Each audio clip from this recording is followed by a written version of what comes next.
अस्सलाम वालेकुम, welcome to my YouTube channel Savera Nazir here. इस वीडियो में हम CFAP MSc पेपर्स रिलेटेड बात करेंगे। Paper pattern, paper selection, exam testing style और डिफरेंट गाइडलाइंस। तो ये वीडियो बहुत इंटरेस्टिंग होने वाली है और स्पेशली जिन्होंने अभी कैफ क्वालिफाई किया है और CFAP में उनका भी स्टार्ट है, तो इस वीडियो में इनको कंप्लीट गाइडलाइन मिलेगी अप टू क्वालिफ़िकेशन के पेपर्स को किस तरह आपने लेकर चलना है। मैक्सिमम मैं फ़र्स्ट अटैम्प्ट के हवाले से कवर करूँगी। सो स्टार्ट करते हैं वीडियो। फ़र्स्ट मैं आपको बता दूं कि CFAP के टोटल 6 पेपर्स होते हैं और जो MSc है उसके 2 पेपर्स होते हैं। CFAP के पेपर्स में CFAP 1 advance accounting and reporting, CFAP 2 corporate law and practice, CFAP 3 SPM कहते हैं जैसे strategy and performance measurement, CFAP 4 BFT business finance decisions, CFAP 5 tax planning and practice and CFAP 6 audit assurance and related services. MSc 1 और 2 में हम बहुत कम बात करेंगे क्योंकि फ़र्स्ट अटैम्प्ट में तो आपकी एलिजिबिलिटी ही नहीं होती कि आप MSc 1 और 2 जो है उसको अटैम्प्ट कर पाएँ। तो ये वीडियो बेसिकली CFAP स्टूडेंट्स और CFAP से पर्टेनिंग है, मीन्स जो अभी CA एंटर करके आए हैं। जो फर्स्ट क्वेश्चन जिसका मैं आंसर करूँगी वो ये है, टाइम टू स्टार्ट CFAP। अभी दिसंबर के स्टार्ट में CA फाइनल्स के पेपर्स हैं, तो इसके बाद डिफरेंट इंस्टीट्यूट अपने CFAP की क्लासेस स्टार्ट करेंगे। देन आप इनरोलमेंट करवा कर क्लास स्टार्ट कर सकते हैं। सेकेंड क्वेश्चन जो मैं आंसर करूँगी वो ये है कि पेपर पैटर्न किस तरह होता है एग्ज़ाम में। CA फाइनल्स के पेपर ओपन बुक होते हैं, मींस आप कोई ना कोई हेल्पिंग मटेरियल साथ लेकर जा सकते हैं, सिवाय SPM के पेपर के। SPM का पेपर जो है वो ओपन बुक नहीं होता। एक इम्पॉर्टेंट बात जो यहाँ पर मैं करना चाहूँगी वो ये है कि ICAP ने एक अनाउंसमेंट की थी कुछ अर्सा पहले कि जो CFAP के तमाम पेपर्स हैं वो कंप्यूटर बेस्ड हो जाएंगे। मीन्स आप हाथ से पेपर सॉल्व नहीं करोगे, बल्कि जो पेपर है वो आप कंप्यूटर पर सॉल्व करेंगे। पेपर MCQs बेस्ड नहीं होगा, पेपर सब्जेक्टिव ही होगा आपका, लेकिन वो कंप्यूटराइज पेपर हो जाएगा। तो आई सजेस्ट कि आप अपनी कंप्यूटर टाइपिंग पर फोकस करें और इसको इम्प्रूव करने की कोशिश करें। अभी के लिए MSc तो सारा ही जो है वो ऑनलाइन पर शिफ्ट हो गया हुआ है, लेकिन CFAP के 2 पेपर्स हैं जो ऑनलाइन सिस्टम पर शिफ्ट हुए हैं, जिसमें कॉर्पोरेट लॉ और टैक्सेशन है। ये जो दिसंबर 2023 है, ये पहली अटैम्प्ट है कॉर्पोरेट लॉ और टैक्सेशन की एज ऑनलाइन पेपर। और इन दोनों पेपर्स की जो हेल्पिंग बुक मीन जो ओपन बुक पेपर है, तो जो हेल्पिंग मटेरियल है वो भी ICAP प्रोवाइड करेगा, जिसमें बेयर एक्ट और SS सलाम की जो लॉ बुक्स हैं वो इंक्लूडेड हैं। और जो अभी बाकी CFAP के जो 4 पेपर्स रहते हैं वो with the passage of time उसको भी ICAP जो है वो ऑनलाइन सिस्टम पर शिफ्ट कर देगा। अभी जो नेक्स्ट क्वेश्चन है जिसको मैं रिप्लाई करना चाहूँगी वो है कि पेपर सिलेक्शन पर बात करनी है मुझे। देखिए, पेपर सिलेक्ट करने के ना डिफरेंट वेज हो सकते हैं। जो पहला वे है वो आपकी जो है वो डेट शीट या जिसे आप स्केड्यूल या जो भी आपका एडमिट कार्ड होता है उसके हवाले से आप पेपर सेलेक्ट कर सकते हैं। मेरे कहने का मतलब ये है कि जो ICAP के पेपर्स होते हैं वो 1 वीक में ICAP कंडक्ट करता है। पूरे CA फाइनल्स के जो 8 पेपर्स हैं वो 1 वीक में ICAP कंडक्ट कर रहा होता है और उसमें कोई ऑफ नहीं होता। लाइक अगर आज रिपोर्टिंग का पेपर है तो कल आपका BFD का होगा, उससे अगले दिन ऑडिट का, फिर नेक्स्ट SPM, फिर लॉ, फिर टैक्सेशन। मीन्स जो ICAP है वो अपने पेपर्स में कोई भी ऑफ नहीं दे रहा। अब ये आप पर डिपेंड करता है कि अगर आपको लगता है कि मुझे एटलीस्ट एक ऑफ चाहिए ड्यूरिंग एग्ज़ाम, तो आप डेट शीट के अकॉर्डिंग भी पेपर सेलेक्ट कर सकते हो।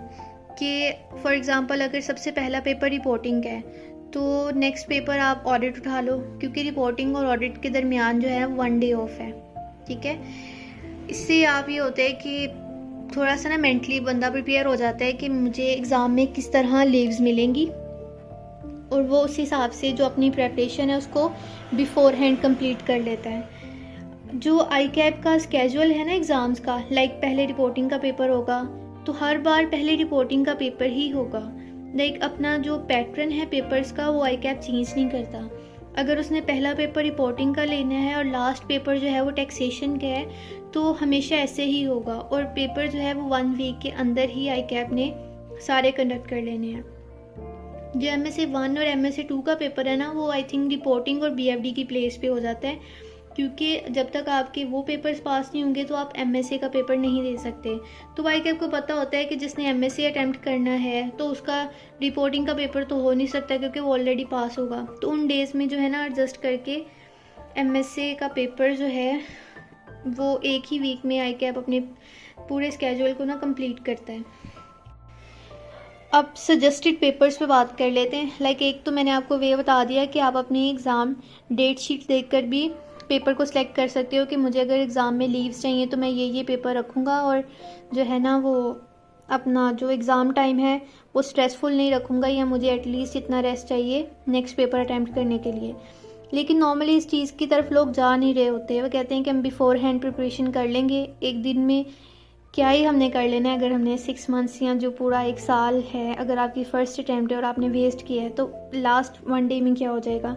खैर अपनी अपनी साइकी होती है, लेकिन जो बहुत रैशनल अप्रोच है और जो नॉर्मली हम फॉलो कर रहे होते हैं उस पर बात करते हैं। मिनिमम आई कैप जो है वो कहता है कि आपने CFAP के ना एटलीस्ट 2 पेपर्स अटैम्प्ट करने हैं, या आपने एटलीस्ट CFAP या MSA में से कोई 2 पेपर अटैम्प्ट करने हैं अपनी हर अटैम्प्ट में। अगर आपका रहता ही एक पेपर है तो वो तो फिर तो आपने एक ही पेपर देना है, लेकिन अदरवाइज़ अगर आपके ज़्यादा पेपर रहते हैं तो आपने 2 पेपर्स एटलीस्ट CFAP के अटैम्प्ट करने ही करने हैं। और सेकेंड पॉलिसी ये है कि आपने 10 साल के अंदर CFAP के ना 4 पेपर या आपने पास करने ही करने हैं, या CA फाइनल्स के 4 पेपर आपने पास करने ही करने हैं CFAP और MSA मिलाकर, जब आपने कैफ क्वालिफाई कर लिया है। और उसके बाद जो है वो फिर लाइफ टाइम आपको एक्सेस होती है कि फिर आप जब मर्जी CA क्वालिफाई करो। अच्छा, अब हमने ना आपको पेपर सिलेक्शन पर पर्टिकुलरली ये जो सेक्शन है ये सारा पेपर सिलेक्शन पर चलेगा कि आपने अगर 2 अटैम्प्ट करने हैं तो कौन से पेपर अटैम्प्ट करें, चूज़ करें एटलीस्ट, एंड अगर 3 हैं तो फिर कौन से पेपर्स आपको लेकर चलने चाहिए, 4, 5, इस तरह हम इसको ना कंटिन्यू करेंगे। तो 2 पेपर्स में आई सजेस्ट कि आप रिपोर्टिंग और ऑडिट का पेपर पिक करें। इससे ये फ़ायदा होगा कि आप जब इन दोनों पेपर्स को पास करोगे तो आपका MSA 1 अनलॉक हो जाएगा, और नेक्स्ट अटेम्प्ट में अगर आप MSA 1 और साथ CFAP का कोई पेपर पिक करते हो और पास कर लेते हो तो एज़ पर आई कैप पॉलिसी आपका स्टाइपेंड जो है वो 36,400 हो जाएगा, 19,300 से 36,400 हो जाएगा। अच्छा, अब मैंने आई कैप पॉलिसी की बात कर ही ली है तो मैं आपको बता देती हूँ आई कैप की पॉलिसी। इंडस्ट्रियल आर्टिकल्स को मैं फॉर द टाइम भी यहाँ पर स्किप करूँगी, क्योंकि आई कैप का तो एक ही स्टाइपेंड का जो है ना वो रेट कार्ड है, लेकिन जो इंडस्ट्रीज़ हैं उन्होंने अपना खुद ही इंक्रीज़ करके रखा हुआ है, लेकिन आई कैप का जो मिनिमम स्टाइपेंड कार्ड है वो एक ही है। उसके अकॉर्डिंग मैं आपको बताती हूँ कि किस तरह अगर आपके number of papers past increase होंगे तो आपका स्टाइपेंड इंक्रीज़ होगा। जब आप फॉर्म स्टार्ट करते हो तो आपका स्टाइपेंड 19,300 होता है, और जैसे ही आप CFAP के 3 पेपर पास कर लेते हो तो आपका स्टाइपेंड 26,200 हो जाता है। ठीक है, और अगर आपने CFAP के सारे पेपर्स या CFAP के 3 पेपर और MSA 1 का 1 पेपर पास कर लिया तो आपका स्टाइपेंड 36,400 हो जाता है। ये जो रेट्स हैं ये मैं आपको बता रही हूँ इस ईयर के, जो जुलाई 2023 से जून 2024 के टेन्योर का जो रेट कार्ड है उसका मैं आपको बता रही हूँ कि अगर आपने CFAP के सारे पेपर्स या CFAP के 3 पेपर और MSA 1 या MSA 2 इन दोनों में से कोई एक पेपर पास कर लिया तो आपका स्टाइपेंड 36,400 हो जाएगा।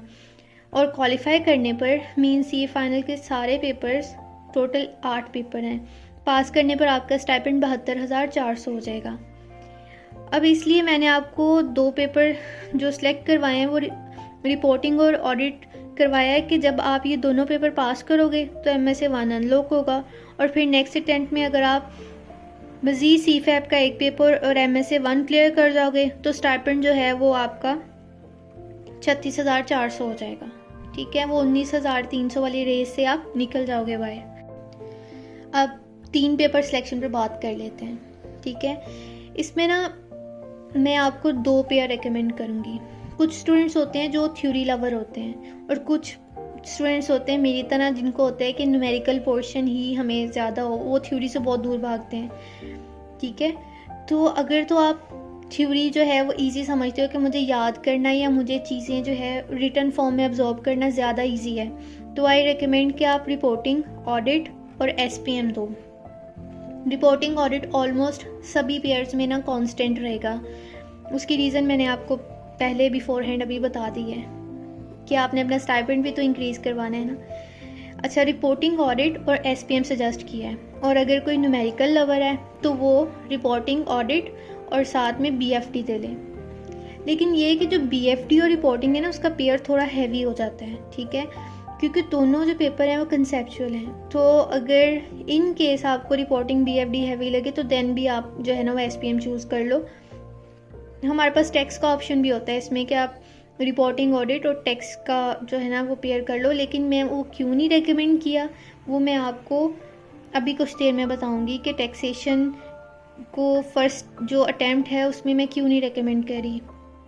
और अगर मैं कर रही हूँ, लाइक अभी मैंने आपको एक ऑप्शनल जो थर्ड पेयर बता ही दिया है कि अगर आप रिपोर्टिंग, ऑडिट, बीएफडी या एसपीएम नहीं करना चाहते तो एसपीएम या बीएफडी को रिमूव कर लो आप टैक्सेशन से।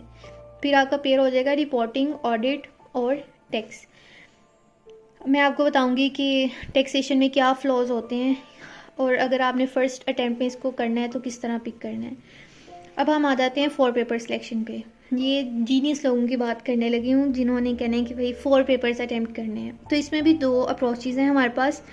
आप रिपोर्टिंग, एसपीएम, बीएफडी, ऑडिट ले लो, या रिपोर्टिंग, एसपीएम, ऑडिट और टैक्स ले लो। मतलब बीएफडी को रिप्लेस कर दो आप टैक्स के साथ। ये 2 पेयर्स होते हैं आपके।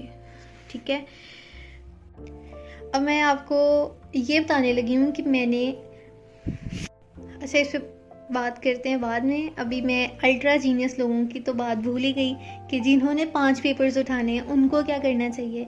देखें, वो कॉर्पोरेट लॉ कर दें स्किप। ठीक है, उसके अलावा सीफैप के 5 पेपर्स उठा लें, फिर वो जिसमें reporting, BFD, SPM, tax and और एसपीएम आ जाता है।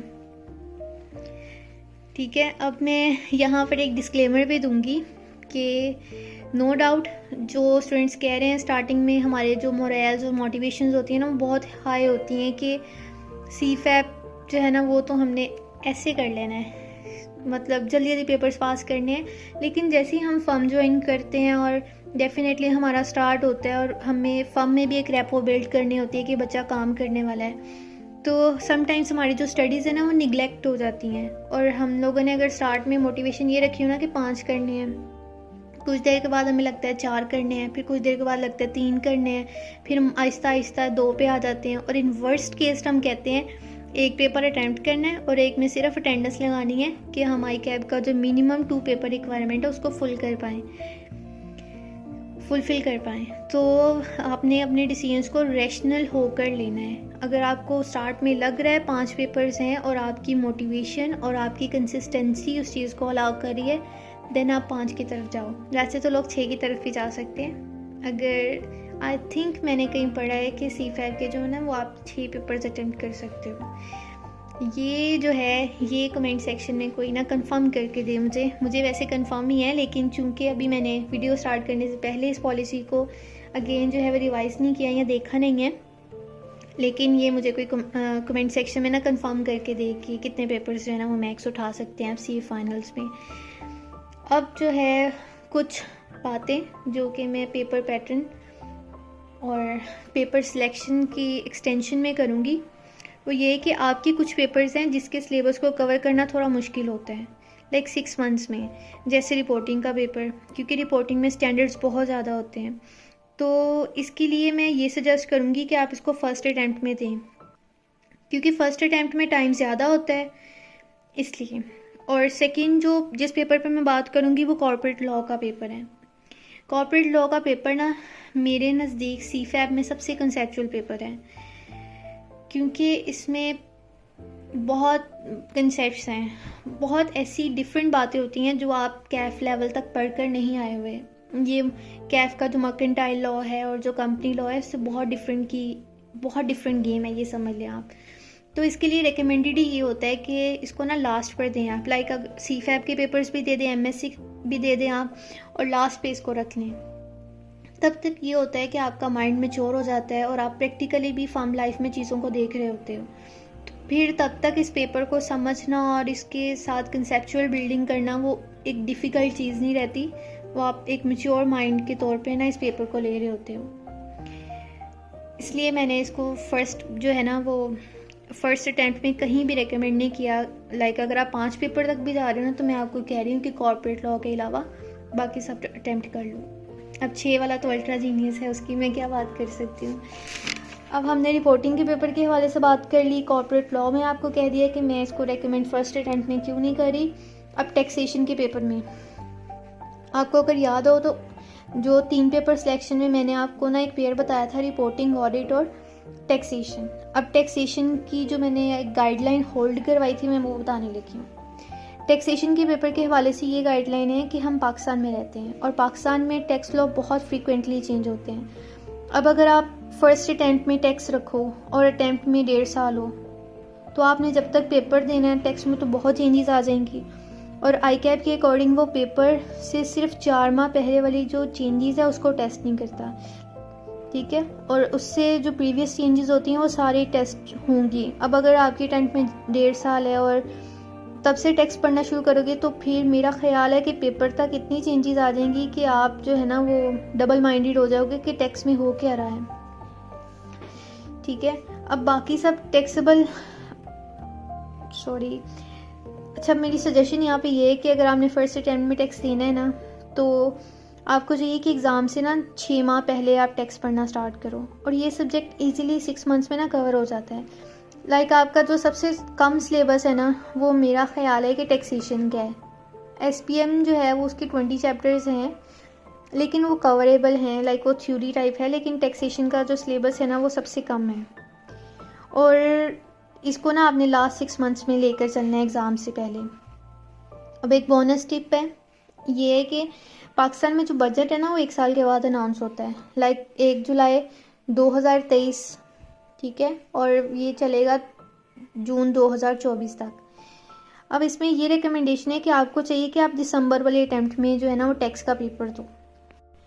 इससे ये होगा कि अल्लाह ना करे अगर किसी का टैक्स का पेपर रह भी जाए तो नेक्स्ट अटैम्प्ट में आप जो है ना वो टैक्स का पेपर ईजिली दे पाओगे, क्योंकि बहुत मेजर चेंजेस नहीं आएंगे। बजट जो है वो 30 जून तक जो फाइनलाइज होता है, और फिर वो एज अ फाइनेंस बिल जो है वो 1 जुलाई से एप्लीकेबल होता है, लेकिन आपके पेपर्स तो जून में ही हो जाएंगे।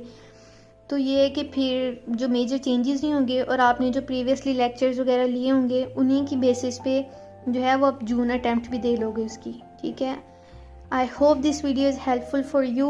Please do like and subscribe to my channel as a token of appreciation. Literally बहुत मेहनत वाला काम है आपके लिए वीडियोस बनाना। दुआ में याद रखिएगा, और पेपर्स हैं मेरे तो उसके लिए भी ख़ुसूसन दुआ में याद रखिएगा। टेक केयर, अल्लाह हाफिज़।